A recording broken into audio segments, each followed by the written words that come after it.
सबसे बड़ा जो मुझे डर लगा हुआ ना इस वक्त, वो ये है कि जितना हमारी यूथ मटीरियलिज्म का शिकार होती जा रही है, ये hip hop and rap digitalise भी हो रही है बहुत। ये इनकी सोल्स को मार रहे हैं।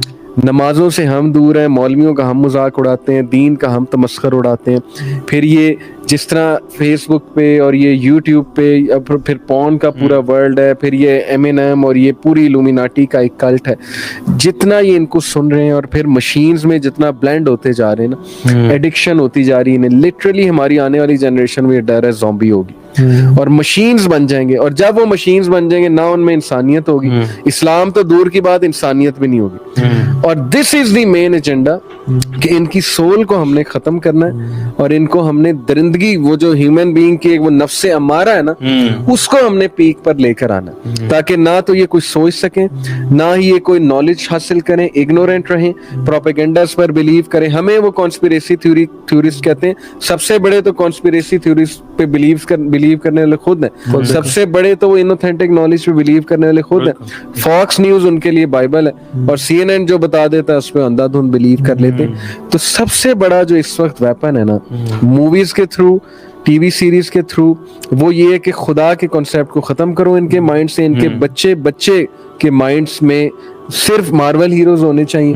दूर दूर तक खुदा का कोई कॉन्सेप्ट नहीं, कोई वजूद नहीं। किसी मूवी में नहीं दिखाना कि कभी किसी हीरो ने अल्लाह से मदद मांग ली। जैसे यूसुफ अलैहिस्सलाम कुएं में फंसे तो किससे मदद मांग रहे थे? यूनुस अलैहिस्सलाम जब मछली के पेट में थे किससे मदद मांग रहे? इनका हीरो क्या करता है मूवी? कभी अल्लाह का कॉन्सेप्ट दिखाया किसी ड्रामा में, किसी मूवी में? कहीं नहीं है। वजह कि बच्चे के माइंड से खुदा का कॉन्सेप्ट निकालो और यही साबित करो we are god, I am, मैं हूँ, सब कुछ मैं हूँ।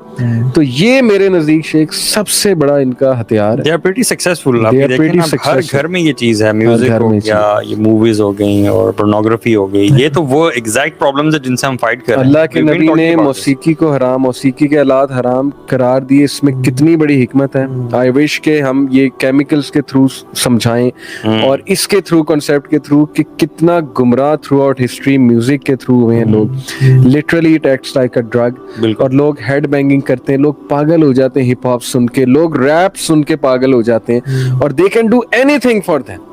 लिटरली वो बच्चे ऐसे अल्फाज कहते हैं कि मैं नमाज भी छोड़ सकता हूँ रैप सुनने के लिए, मैं कुछ भी कर सकता हूँ रैपर बनने के लिए। I can sell my hair after, no problem at all. मैं एक्टर बनने के लिए कुछ भी कर सकता हूँ। तो इस तरह के जो कैरेक्टर्स है ना, सबसे बड़ा मुझे डर ये है कि ये अब मुसलमान कंट्रीज में बहुत तेजी से फैल रहे हैं। एथिज्म इनका एजेंडा है, थ्योरी ऑफ एवोल्यूशन इनका एजेंडा है, गॉड को टोटली जहन से निकाल दो, ये इनका एजेंडा है। ट्रांस ह्यूमनिज्म की तरफ ले आओ, मशीन्स बना दो इन्हें, ज़ॉम्बीज बना दो, ना ये कुछ सोच सकें, ना ये नॉलेज की तरफ आए, प्रोपेगेंडास पे ये बिलीव करें और कठपुतलियों की तरह जो है हम इन्हें चलाएं। And people are not waking up, youth are not waking up.